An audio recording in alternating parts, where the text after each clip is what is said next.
Que Dieu nous bénisse. Frères et sœurs dans le Seigneur, ce mois est le mois où nous travaillerons sur un point très important de notre vie. Dieu veut que nous travaillions. Et le thème de ce mois est intitulé « Sécuriser sa destinée face aux tueurs de destinée ». Et nous sommes aujourd'hui à notre deuxième étape. Aujourd'hui encore, nous parlerons des relations, nous parlerons des contributeurs, dévoreurs et propulseurs. Pourquoi ? Il est important de le savoir parce que dans la marche de la croissance, la réalisation de l'œuvre de sa destinée, nous aurons à faire face à plusieurs types de personnes. Si nous ne comprenons pas ces types de personnes, nous aurons du mal à nous équilibrer, nous aurons du mal à atteindre nos objectifs. Raison pour laquelle c'est important de comprendre ces types de personnes, parce qu'il y a certains types de personnes qui ne doivent pas être des freins sur notre chemin, qui ne doivent pas nous empêcher de progresser, qui ne doivent pas avancer. Beaucoup de personnes aujourd'hui abandonnent leur voie, leur chemin, leurs objectifs à cause des rencontres qu'elles font sur leur chemin. Il y a des personnes qui viennent te décourager. Il y en a qui viennent favoriser l'accélération, il y a le succès dans ta vie. Tu n'arrives pas à faire le discernement sur les types de personnes que tu vas rencontrer. Il y a même des personnes qui vont t'ouvrir des portes, mais qui vont t'abandonner par la suite. Tu dois comprendre que soit Dieu a positionné ces personnes. C'est pourquoi, regardez, dans un palais, il y a toute une organisation. Il y a ceux qu'on appelle les portiers, il y a ceux qu'on appelle les gardiens, il y a celui qu'on appelle l'aide de camp. On l'a vu dans le livre des rois, la Bible dit que celui-ci qui la main du roi se posait. Donc c'est un aide de camp. Le premier type de personnes que nous allons découvrir ensemble, ce sont les contributeurs. C'est celui qui contribue à. En fait, c'est celui qui trouve quelque chose qui est en train de se faire. Et il apporte sa part, il apporte sa touche. Je ne peux pas parler d'un contributeur si il n'y a pas d'environnement de réalisation d'une quelconque situation. Le contributeur intervient où il existe parce qu'il y a un environnement en chantier. Il y a un environnement qui est en train de se bâtir. Donc lui, il regarde et puis il dit, moi je peux apporter telle chose. Voilà ce que je peux faire. Il vient contribuer. Et pourtant, il n'est pas porteur de la vision. Parce que le plus souvent, lorsque Dieu permet à ce qu'on rencontre des contributeurs sur notre chemin, on veut leur confier notre vision. On veut leur donner le commandement de notre vie, le commandement de nos affaires. C'est un contributeur. Il ne peut pas prendre les règles de tes affaires. Il ne peut pas prendre les règles de ta vie. Donc si tu n'arrives pas à classer ces types de personnes dans ta vie, tu auras des problèmes. Lorsque Dieu t'emmènera des contributeurs, des personnes qui vont t'aider. Frère, par exemple, je donne un exemple.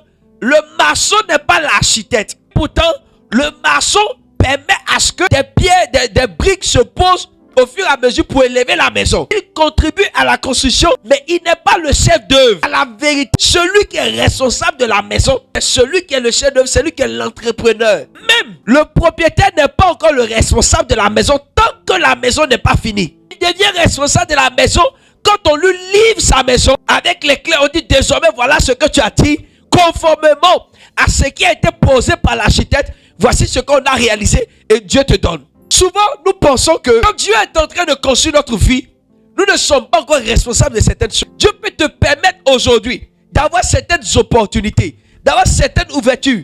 Mais à la vérité, cela ne t'appartient pas encore tant que tu n'es pas à l'achèvement du processus de la réalisation. Certains chrétiens n'arrivent pas à terme de certaines réalisations parce qu'elles se contentent juste de ce qu'elles gagnent. Bon, c'est suffisant. Pourtant, le travail que Dieu t'a permis était juste même la première étape du chemin que Dieu voulait que tu parcours dans le succès. On s'arrêter au premier travail, dit bon, on va rendre grâce à Dieu. Non, c'est bon, moi je suis fatigué, le travail me prend trop de temps, etc. Mais tu es encore à la première étape, vous comprenez? Donc, le contributeur arrive dans une certaine condition. Il ne peut pas contribuer si tu n'apportes rien, si tu n'as rien commencé. Forcément, une contrepartie dans la question de la contribution. Voilà pourquoi nous lisons dans Maccabée, il dit si vous vous forcez au bon vouloir vis-à-vis du gouvernement, alors moi aussi, je vais me forcer aussi désormais à contribuer à votre bonheur. Ici, le prophète parle au peuple pour le dire, si force à avoir de bonnes attitudes, un bon respect vis-à-vis du gouvernement établi sur la nation, alors lui aussi, il va se forcer pour contribuer à leur bonheur. Il ne fera pas leur bonheur, mais il contribue à leur bonheur. Nous devons faire attention à ce type de personnes que nous rencontrons sur notre chemin qui contribuent à notre bonheur, mais qui ne peuvent pas faire notre bonheur. À la vérité, la seule personne qui peut faire notre bonheur, c'est Jésus-Christ. Si tu ne l'as pas, tout ce qui t'arrivera, toutes les personnes que tu vas rencontrer vont contribuer à ton bonheur, mais ne peuvent pas faire le bonheur à 100%. Pourquoi? Il y a certaines situations de vie où vous vous retrouvez parfois insatisfait malgré peut-être certains efforts autour de toi. Mais si vous n'avez pas compris que le bonheur à 100% ne viendra pas des hommes qui sont autour de vous, que vous rencontrez sur votre chemin, alors vous allez perdre le temps. Vous allez commencer à en vouloir à ces personnes parce que simplement, vous pensez que le bonheur vient forcément à 100% de ces personnes. Ce sont des contributeurs. Et le contributeur vient pour un but précis. Comme je l'ai dit tout à l'heure, j'ai pris un exemple. Après cela, vous ne le verrez plus. Il cherchera à intervenir ailleurs. Voilà pourquoi il y a des personnes que nous rencontrons sur notre chemin qui viennent pour contribuer à un instant de notre vie. Ils vont apporter tout ce qu'il faut. Mais au bout de quelques temps, vous ne comprenez pas pourquoi ces personnes vont disparaître de votre vie. Pour un oui et pour un non. Parce qu'elles ont fini leur mission. Tu dois les laisser partir. Cela est très important. C'est comme par exemple quelqu'un qui vient travailler dans une entreprise. Bon, là encore, il y a un contrat de travail qui stipule la période d'exercice de la personne. Mais il y a parfois où c'est pas défini. Bon, ben, si tout va bien, on va voir. Si tu continues bien, tu arrêtes. Lui-même peut dire, bon, moi quand je viens pour apporter mon expertise, j'observe quelques points d'abord. Et au bout du rapport que je vais constater, je peux décider donc pour dire, il est temps pour moi de me retirer pour vous laisser continuer seul. Okay? Lorsque personne qu'on vient aider ne comprennent pas la mission réelle de celui qui vient, quand lui constate que il doit maintenant quitter la barque, si celui qui est venu aider n'a pas compris la mission, n'acceptera pas qu'il quitte la barque. Vous allez voir même, on parle beaucoup de l'histoire de Jonas. Jonas a été un contributeur qui a permis aux pécheurs de découvrir qu'il y a un Dieu qui existe. Beaucoup de prédicateurs prêchent cela, mais ne touchent pas ce volet. Quand l'histoire s'est passée, quand la barque a menacé, d'accord, de faire naufrage, chacun se levait et implorait le Dieu en qui il croyait. Et voilà que certains vont dire à Jonas, mais toi tu dors, lève-toi et prie ton Dieu, certainement il nous sauvera. Donc Jonas se lève. Jonas, étant conscient de sa mission, savait que en fait, à la vérité, le problème de son environnement dépendait de lui. Pourquoi? Parce qu'il refusait d'accomplir la mission que Dieu lui a donnée. Parfois, nous sommes des occasions, difficultés, épreuves, notre environnement, lorsqu'on refuse de faire ce pourquoi Dieu nous a appelés. On fait forcément ce que nous on sent, ce que nous on veut, crée des problèmes dans notre environnement. On devient des contributeurs. Et ça, le plus souvent, c'est récurrent. Vous allez voir des gens qui intègrent d'associations, intègrent des mouvements, intègrent un environnement ou bien une entreprise et veulent coûte que coûte que ce qu'elles sentent, ce qu'elles voient doit être comme ça. Non, pas possible. Tu ne peux pas imposer ou tu ne peux pas vouloir forcément changer le système. Même si tu as pour ambition de changer le système, il y a une stratégie qu'il faut mettre pour que les gens puissent comprendre que le nouveau système que tu veux qu'on puisse avoir là, c'est un très bon système. Donc, le contributeur attend en retour que toi aussi vis-à-vis de cela, il vient contribuer, c'est pour quelque chose. On va parler de, par exemple, Simon de Cyrène était un contributeur. Lui, il n'a pas pris la croix en vain. Simon de Cyrène a pris la croix que Jésus puisse se souvenir de lui. Mais on parle de Joseph d'Arimathée. Joseph d'Arimathée n'a pas fait ce qu'il a fait pour que Jésus se souvienne de lui. Il l'a fait parce que naturellement, c'était son travail. C'était quelqu'un qui aide. C'était sa nature, c'est sa vocation. Il n'a même pas cherché à savoir qu'il s'agit d'un Dieu, d'un Messie, etc. Non, lui, il n'aime pas l'injustice. On dit, le monsieur qu'on a tué là, on l'a tué injustement. Il dit, bon, pour cela, lui va honorer la dépouille de ce dernier. Il allait acheter un jardin où on n'a même pas encore enseveli quelqu'un. Il dit, c'est là-bas on doit l'envoyer. Il a envoyé les femmes, il a donné les moyens. Il dit, allez-y embaumer son corps. Ça, c'est sa vocation. C'est son appel. Vous comprenez? Il est plus qu'un contributeur. Joseph d'Arimathée est plus qu'un contributeur. Parce qu'il a permis à ce que quelque chose se réalise plus tard. Il est important de comprendre cela, de comprendre qu'il y a des personnes que Dieu va mettre sur notre chemin qui sont des contributeurs. Paul va dire dans 2 Corinthiens 1 verset 24, il dit, il stipule qu'il contribue à la foi. C'est pas, voyez aujourd'hui le problème de certains chrétiens, c'est quoi? Tu penses que c'est ton frère, c'est ton voisin, le père spirituel qui va créer ta foi en toi. Dieu qui crée la foi. Et toutes les personnes que Dieu va mettre sur ton chemin, l'homme de Dieu, contribue, d'accord, à ce que ta foi puisse grandir. Comment il contribue? En te donnant des enseignements, ce qu'il faut pour la nourriture de la foi. En fait, il n'est pas le détenteur de toute la capacité de la nourriture de la foi, mais il te donnera la possibilité de cette nourriture que lui, Dieu, met à sa disposition. Il contribue aussi dans ce sens. Donc, on peut avoir plusieurs personnes qui contribuent dans notre vie. Et les contributeurs, nous en avons toujours au quotidien. On rencontre toujours des personnes. Même nos ennemis, parfois, sont des contributeurs. Il n'y a pas que des bienfaiteurs qui sont des contributeurs dans notre vie. Même nos ennemis sont des contributeurs. Parce que ce qu'ils font, pourquoi Dieu laisse parfois certains de nos ennemis agir? En le faisant, cela révèle quelque chose et suscite quelque chose en nous. Donc, Dieu permet à ce que leur action qui devait nous détruire, qui devait nous tuer, ne nous tue pas, mais contribue à notre réveil spirituel. Si ça ne t'a pas tué, c'est que ça contribue à un réveil. Est-ce que vous savez combien de fois par minute on est exposé même aux attaques? Dieu nous épargne beaucoup de choses. Je bénis Dieu. Il dit bénissez ceux qui vous maudissent. Parce qu'au moment où ils t'ont maudit, ils ont déclenché positivement, sans s'en rendre compte, un réveil spirituel et une action glorieuse de Dieu dans ta vie. Au vu, bien entendu, de ta loyauté vis-à-vis de Dieu, de ta marche. Parce que si Dieu ne te connaît pas, s'il n'y a pas de communion entre Dieu et toi, quand ils vont le faire, ce n'est pas évident que ça va susciter une glorieuse action. Il faut le préciser. Donc Dieu permet, à ce que toutes ces personnes, nos ennemis, contribuent parfois à notre réveil spirituel, à notre édification. Donc il y a des situations, il faut bénir ses ennemis. Il faut les bénir. Par exemple, je dis toujours dans le challenge de la croissance professionnelle, vous vous en rendez compte que vous avez plus de valeur lorsque les gens refusent de vous attribuer la place qu'il vous faut, la promotion qu'il vous faut. C'est là que vous vous en rendez compte que vous avez assez de valeur. Vous agissez, vous faites ce qu'il faut faire, ce qu'on vous demande de faire, mais pas de promotion. On est en train de te permettre de redoubler encore plus d'efforts. Mais, eh bien, c'est biblique. Lorsque nous lisons Exode chapitre 1, nous voyons que Pharaon s'est levé, il a réuni son conseil et il a dit, le peuple là, il devient trop nombreux. On va les accabler de corvée. Quand on va leur donner plus de travail, ça va les ralentir dans leur croissance. Donc, l'objectif de certains employeurs, en t'accablant, c'est parce qu'on connaît ton potentiel qu'on ne veut pas reconnaître. Parce que si on reconnaît, cela va permettre et favoriser grande croissance promotionnelle dans ta vie. Alors qu'est-ce qu'on fait? On va t'accabler, on va dire, oh non, ça c'est petit. Non, on en ajoute encore. Et celui qui est visionnaire, celui qui a une grande destinée, qui a une vraie relation avec le Seigneur, doit se saisir de cette opportunité pour grandir. Et c'est ce qu'Israël a fait. Lorsque Pharaon les accablait, c'est en ce moment qu'ils sont devenus encore plus puissants. Ils ont pu bâtir des édifices qu'ils ne pouvaient même pas en faire autrefois. Ils ont réalisé des choses qu'ils ne pouvaient pas faire. Parce que Pharaon pensait, en les accablant de corvée, il allait les étouffer, il allait les freiner dans leurs actions.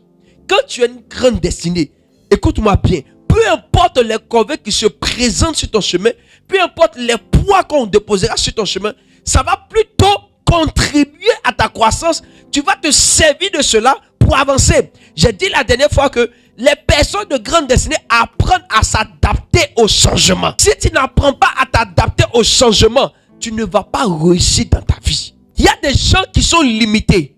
Donc quand il y a un petit changement, ils sont paniqués. Et c'est là. Je ne sais plus comment je vais faire. C'est comme ça, je voulais faire et puis il abandonne. Et on voit aujourd'hui beaucoup de chrétiens. Voilà pourquoi certains chrétiens n'arrivent pas à réussir dans la société. Ils pensent que tout est résumé à la prière et tout.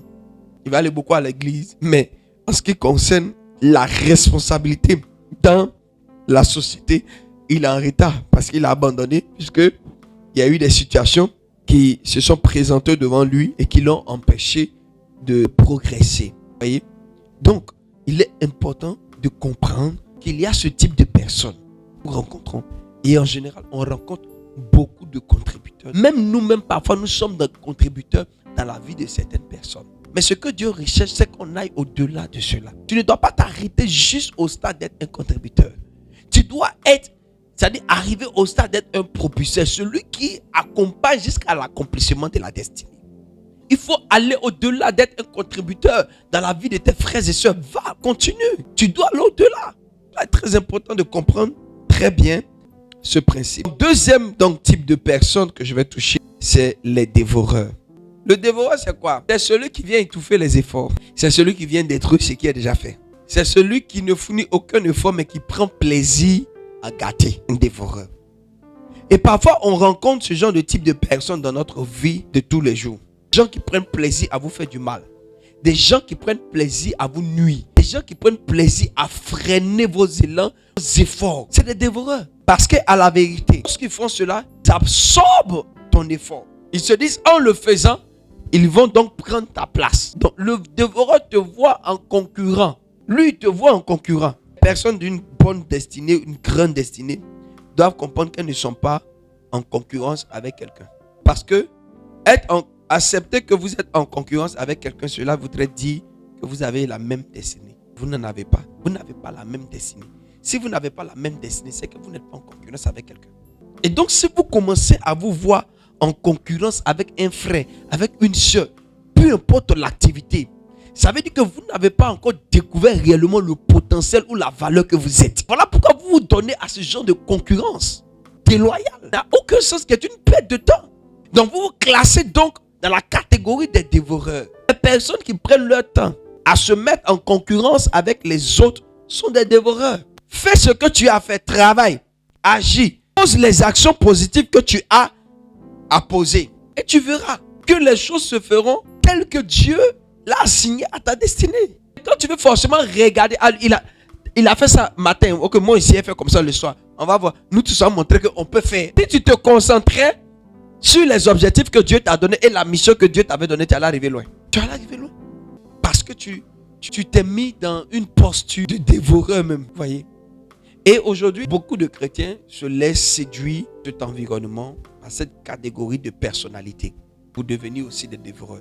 Qu'on soigne, j'ai envie de dire, on arrête cette hémorragie. Les chrétiens doivent apprendre, comme le dit l'apôtre Paul, à vivre ce qu'on appelle la main d'association. Nous devons apprendre à le vivre. Ce que l'autre fait, j'ai besoin de lui. Ce qu'il fait peut m'aider. Même si j'avais la possibilité de faire ce qu'il fait, je ne l'ai pas fait. Lui, il a réussi à le faire et Dieu lui a permis de me dévancer, d'avoir une certaine expérience. Simplement, comment tu as fait? Est-ce que tu peux m'aider? Voilà le plus important. Et nous constatons qu'aujourd'hui, ce n'est pas le cas. On prend la posture de dévoreur, de combattant. On cherche à détruire la personne. Voilà, on va commencer à raconter des mille et une histoires qui n'ont pas de sens sur la vie de la personne. Tout simplement parce qu'on convoite. Vous savez, les dévoreurs sont des grands convoiteurs. Ça, soulignez ça très bien. Si vous commencez à constater un esprit de convoitise vous envahit, sachez que vous êtes en train de rentrer dans la famille, dans la grande famille des dévoreurs. Si tu commences à constater que tu convoites d'autres, en général, les convoiteurs sont ceux qui refusent de fournir des efforts. Il y a d'autres qui convoitent pour essayer de faire. Bon, à un moment, on ne dit pas que c'est des convoiteurs. Ils peuvent te prendre pour modèle. C'est-à-dire que tu deviens une source d'inspiration pour eux. Il n'y a pas de problème.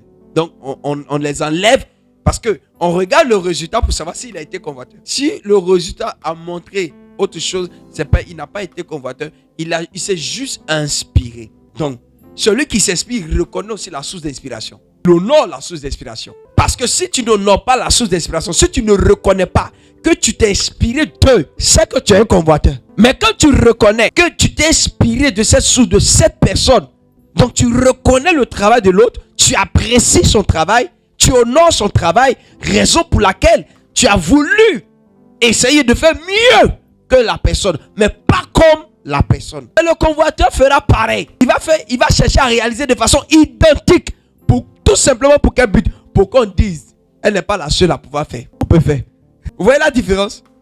Et aujourd'hui, on constate que les chrétiens sont en train de partir dans ce vent-là. Nous que Dieu a donné l'excellence. C'est à nous que Dieu a donné tout ce qui est meilleur. On fait les choses différemment. Et mieux même d'ailleurs. Qu'on laisse les païens nous convoiter. Qu'on laisse les païens désirer les choses de Dieu avec nous, ce que nous possédons. Vous savez, ne faites pas faites la différence en se laisser être inspiré par le travail bien fait de quelqu'un au vu du résultat que cela a produit dans sa vie.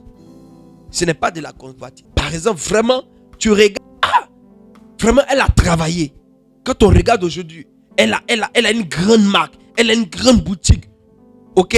On regarde, c'est le fruit de son travail qui lui permet de rouler dans Range Rover. Ça là, c'est normal d'apprécier. De dire, ah, il faut que je me mette aussi au travail. Si un jour, moi aussi, il va avoir plus que Range Rover. Pas de la convoitise. Ça me motive à me mettre au travail. Et c'est ce que le chrétien doit être réellement. Donc, qu'est-ce qu'on fait? Abandon de responsabilité. Moi, ça crie au fort. Ça là, sa source là, elle est douteuse. Son âge là, venez à l'église, on va vous enseigner, on va vous dire non, n'enviez pas ces choses-là. C'est des gens vraiment, etc. Les choses du monde, abandonnées, etc. Bien aimé, qu'est-ce qui est du monde, qu'est-ce qui n'est pas du monde? Tu es dans le monde. Oui, dites-moi c'est quoi le monde a créé. Bon, quand on dit les choses du monde, ça veut dire quoi? Paul parle des choses du monde. Il parle du comportement, des attitudes. Il ne parle pas des biens. Tout ce que vous voyez sur la terre est d'abord spirituel.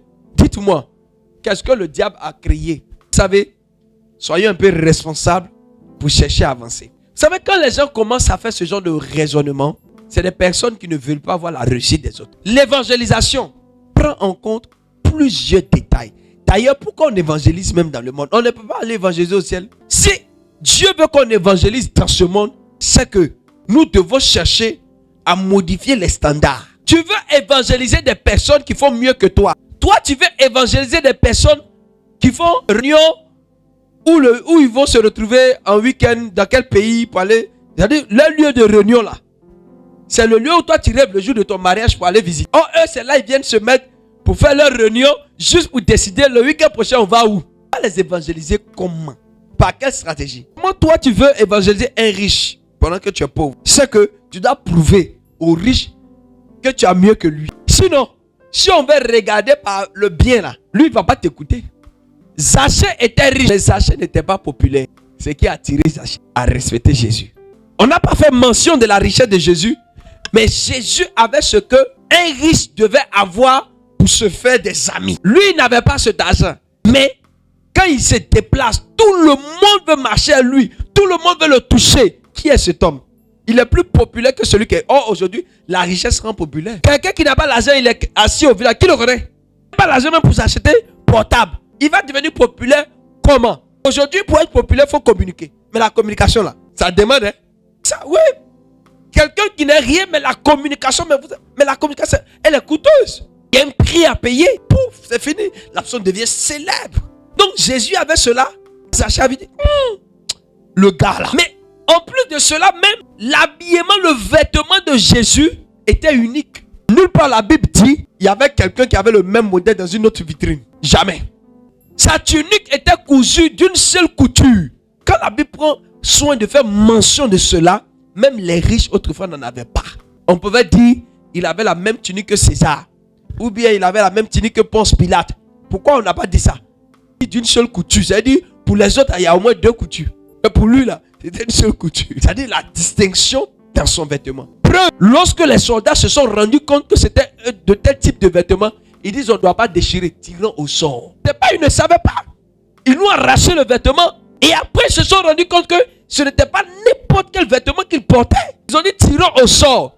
Donc déjà, la Bible même nous aide à remarquer que le chrétien ne doit pas accepter, d'accord, la pauvreté humaine. Ça ne fait pas partie de notre ADN. Parce que le problème, c'est que les gens prêchent ce qu'on appelle la pauvreté théologique. La pauvreté théologique, c'est juste celle qui nous emmène réellement, quel que soit le niveau que nous avons, d'avoir toujours Dieu dans notre cœur, de reconnaître que ce que nous avons obtenu vient de Dieu, de s'incliner. Ça là, c'est la pauvreté théologique.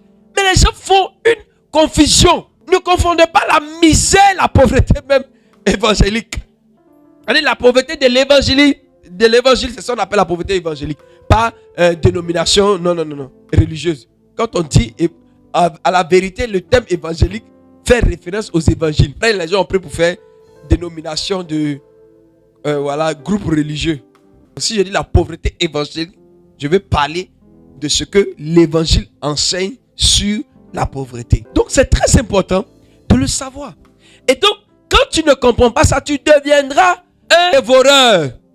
Tu vas commencer à absorber la grâce que les gens donnent aux gens en leur faisant croire autre chose. Tu es un dévoreur. Tu enseignes autre chose que Dieu n'a pas dit d'enseigner. Tu es un dévoreur. Tu absorbes la grâce du devenir des destinées de ces personnes. Et tu penses agir dans la vérité. Faites attention. C'est pourquoi j'ai dit toujours, et c'est pas tout le monde qui doit parler dans votre vie. Il y a des gens qui n'ont pas la révélation sur la destinée que Dieu t'a donnée. Donc il y a des choses que ne pourront pas comprendre te concernant. La question, ce n'est pas sa célébrité. Ne regardez pas la célébrité d'une personne pour certifier ses paroles. Le mauvais discernement, c'est celui-là. Vouloir regarder la célébrité d'une personne pour certifier ses paroles. Cela n'a aucun sens. Troisième type de personne, propulseur. Eh bien, c'est ce type de personne que nous devons tous rêver d'être et de rencontrer. Eux qui commencent à être des contributeurs, qui vont plus loin. Les propulseurs sont des personnes qu'on peut appeler parfois les partenaires de destinée. Les partenaires de destinée. Donc, dans la question des partenaires de destinée, vous allez rencontrer trois types de points. C'est-à-dire, on va parler de l'affinité. On va parler des personnes qui investissent en vous sans rien attendre en retour aussi. Les personnes qui reconnaissent le mandat de Dieu sur votre vie. Pour identifier un propulseur, c'est quelqu'un que vous allez voir facilement. Il aura cette affinité qui va se créer même sans effort. Vous ne savez pas où vous connaissez la personne, mais vous commencez à vous attacher à la personne, à aimer cette personne, à commencer à contribuer dans sa vie. Que quelque part, vous êtes un propulseur pour cette personne et cette personne peut être aussi un propulseur, d'accord, pour vous. On l'a vu le cas avec David et Jonathan dans 1 Samuel chapitre 18, d'accord, versets 1 à 3. David avait achevé de parler à Saül et dès lors l'âme de Jonathan fut attachée à l'âme de David. Et Jonathan l'aima comme son âme. Jonathan fit alliance avec David parce qu'il l'aimait comme son âme. Cette affinité qui se crée entre vous. J'ai dit, les propulseurs sont des personnes qui investissent en vous sans attendre quelque chose en retour. La Bible dit dans Proverbes chapitre 27, verset 17, le fer aiguise le fer. Que à la vérité, elles savent qui vous êtes. Elles savent qu'en investissant en vous aidant, elles progressent aussi et elles se réalisent qu'elles sont en train d'accomplir elles-mêmes leur destinée. Elles sont des propulseurs. Et donc nous devons être des propulseurs pour nos frères et sœurs. Ainsi que ces personnes doivent être aussi des propulseurs pour nous. Les propulseurs sont aussi les personnes qui reconnaissent le mandat de Dieu sur votre vie. Les autres peuvent ne pas croire en vous, mais il y a des personnes qui vont croire en vous. Parce que personne ne va investir en vous s'il ne croit pas. Vous ne pouvez pas investir quelque part si vous ne croyez pas. Ça, c'est le discernement dans l'œuvre de Dieu. Si quelqu'un a du mal à mettre son argent, c'est qu'il ne croit pas. Il est là, il occupe la place comme les autres. Vous allez voir, la personne a du mal à donner de l'argent quand il s'agit de le faire pour faire avancer l'œuvre de Dieu. Elle va commencer à faire des raisonnements. Ah mais c'est-à-dire à faire des calculs. Il y a combien de personnes? Un propulseur n'attend pas les autres. Il fait ce que lui il a fait parce que pour lui, c'est une mission qui lui est assignée. Il remplit sa part, sa condition, d'accord, de vie. Et nous devons l'être. Et il reconnaît le mandat de Dieu dans la vie de ses frères. Il encourage, il motive aussi. Où personne ne croit, il dit non, tu peux y arriver, c'est possible. C'est possible. Et nous pouvons le voir aussi dans 1 Samuel 18, versets 4 à 5. La Bible dit que Jonathan ôta le manteau qu'il portait pour le donner à David. Et il lui donna ses vêtements, même son épée, son axe, sa ceinture. Et David allait et réussissait partout où l'envoyait Saül. Parce que Jonathan croyait en lui. Donc, il a reconnu le mandat de Dieu sur David. Ici, il avait appelé David. Dieu l'avait élevé. Donc, Jonathan a cédé tout ce qu'il avait de plus important que David n'avait pas, qui pouvait aussi aider David.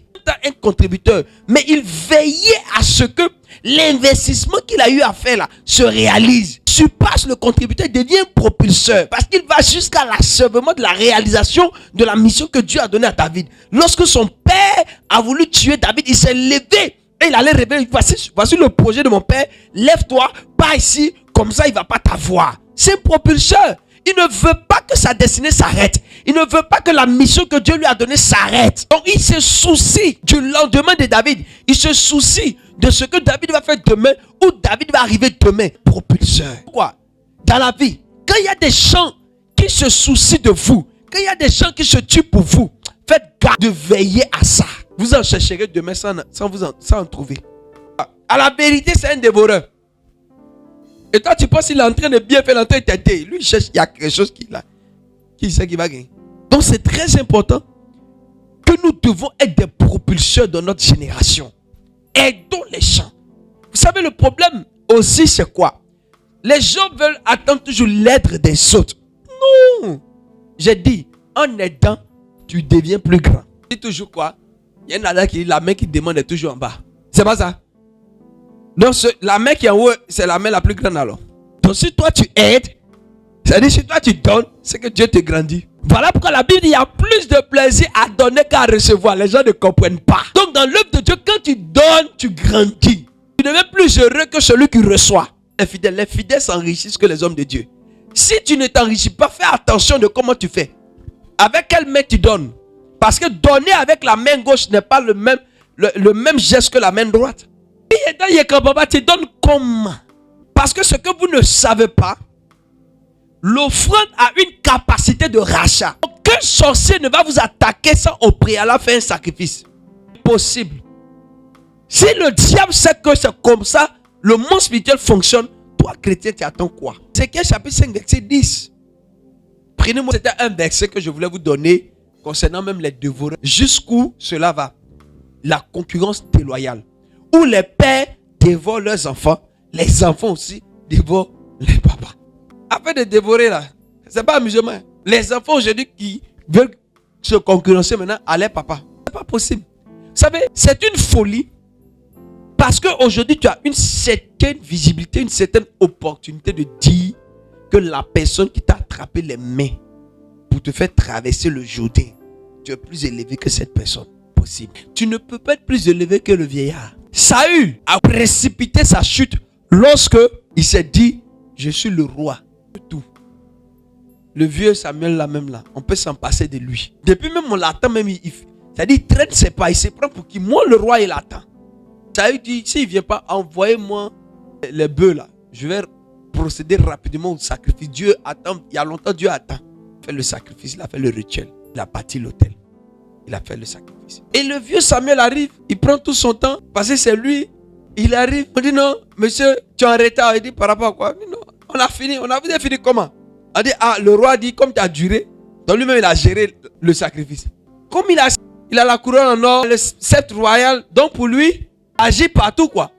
Donc, c'est-à-dire il a dévoré moi mon travail. Il là. Allez-y lui dire que Dieu dit à partir d'aujourd'hui, c'est fini. Je n'avais pas parlé là à Samuel. Hein. Mais puisque Samuel est dans la position où ce qu'il dit, c'est ça, allez-y lui dire, voyez ce que tu as dit. Tu es obligé de... La Bible dit, je confirme la parole de mes serviteurs et j'accomplis ce qu'il a prédit. Donc, puisque c'est un oint et qu'il a dit ça, Dieu dit, je le fais, c'est vrai. C'est mon serviteur qui a dit. Saül a été déchu. Frères et sœurs, nous devons nous investir plus à être des propulseurs. Vous savez, il y a une grande joie de voir des gens que tu as aimés, des personnes que tu as aimées, en qui tu as investi ou réussi. C'est plus heureux. C'est la plus grande bénédiction. Il faut aider des personnes, il faut propulser. Okay. Un jour, j'ai dit que il faut comprendre le thème servir, parce que propulser, c'est servir. Et Jésus a dit que celui qui veut être le plus grand, qu'il soit le serviteur de tous. Voilà pourquoi l'homme de Dieu devient toujours grand. Parce qu'à la vérité, il se met à votre service. Je viens m'asseoir, je parle seulement. Je parle, je me mets. Tout ça pourquoi? Pour que ta vie change, ta vie brille, ta vie atteigne son apogée selon Dieu. C'est un service que je fais. Le service, ça occupe deux choses de ma vie. Mon talent et mon... Quand je te rends service, ça occupe ces deux choses. Donc, autrement dit, en rendant service, je me valorise, je me bonifie, je me fortifie, je deviens encore plus résistant. Parce que celui qui travaille plus dans son temps, il devient encore plus résistant. Celui qui travaille encore plus dans son talent, il devient encore plus performant, il devient encore plus avisé pour aller encore en avant. Amen. Alors nous devons comprendre que le Seigneur veut que nous soyons de ces trois catégories de connexion de personnes, soyons des propulseurs. Il faut que nous soyons des propulseurs. Le propulseur libère les paroles qui vont ouvrir un chemin sur la vie de celui que Dieu envoie sur son chemin. Le propulseur est celui qui va te permettre de voir là où tu devais échouer que les autres n'ont pas vu. Là où tu devais réussir aussi que les autres n'ont pas vu. Le propulseur te permet de voir cela. Quand il n'y a plus d'espoir, il te permet de voir cela, de comprendre que à la vérité, si tu as une lumière, qu'il y a un obstacle, l'obstacle là, c'est pour que l'impact de ta lumière puisse être connu. Parce que lorsqu'il y a un obstacle, que la lumière frappe sur l'obstacle, la lumière a plus d'impact. Mais imaginez-vous, il n'y a pas d'obstacle. Tu marches dans un vide, tu marches dans un néant. C'est-à-dire tu ne vois même pas le bout du tunnel. Au fur et à mesure que tu avances, la lumière se disperse. Et à un moment, quand tu marches sans obstacle sur ton chemin, sans épreuve, tu as l'impression que tu ne vis pas. Tu as l'impression que, mais, est-ce que toi, mais tu sers à quelque chose? S'il y avait épreuve, tu allais savoir que tu servais à quelque chose. Mais le fait qu'il n'y a rien, tu te demandes, mais est-ce que je sers à quelque chose? Frères et sœurs, comprendre la sécurisation de notre destinée, c'est aussi comprendre ces personnes, telles que les contributeurs, les dévoreurs et les propulseurs. Cela est très important de comprendre cela dans notre vie. Donc je termine donc pour que nous puissions savoir que lorsque nous voulons être réellement des propulseurs, il faut que nous puissions aussi avoir le sens de comprendre les connexions divines. Cela est très important, d'accord? Par les valeurs que nous incarnons. Cela est très important. Et nous avons beaucoup de valeurs en tant que des chrétiens que nous incarnons. Et donc, le Seigneur veut faire de nous des propulseurs aujourd'hui plus que jamais. Ne te sous-estime pas. Ne dis pas que tu ne vaux rien. Ne dis pas que tu ne peux pas. Et que toi, vous savez, en général, ce qui disqualifie bon nombre de personnes, c'est le fait de penser que toi-même, tu n'as pas encore réalisé pour toi, c'est pour les autres que tu vas faire. En faisant pour l'autre, tu es en train de faire pour toi. Parce que Dieu te permet d'acquérir aussi une certaine expérience. Vous savez, pour ne pas échouer quand tu as commencé à faire pour toi. Donc, les autres peuvent penser qu'ils t'ont utilisé. Ils peuvent penser que bon, tu es bête. Et que tu t'es passé, voilà. Non. Dieu te permet de vivre une expérience. C'est pour toi, ça doit être tellement parfait qu'il ne veut pas que tu gaspilles l'énergie. Donc tu te rends compte que, mais j'ai mis 1 an à faire telle maison pour elle. Et pourtant, je pourrais construire la maison en 6 mois. J'ai eu la stratégie pendant que je le faisais. Mais imagine-toi, si je n'avais pas fait ça, ok? Donc si ce que j'ai fait en 1 an, il peut faire ça en 6 mois, et qu'on me donne 1 an de construction, ça veut dire que j'ai fait 2 fois mieux que j'ai eu à faire. Et c'est ce que je dois comprendre. Voilà pourquoi je dois être toujours motivé à contribuer dans la vie des autres, à les aider à ce que Dieu les propulse. Cela est très important.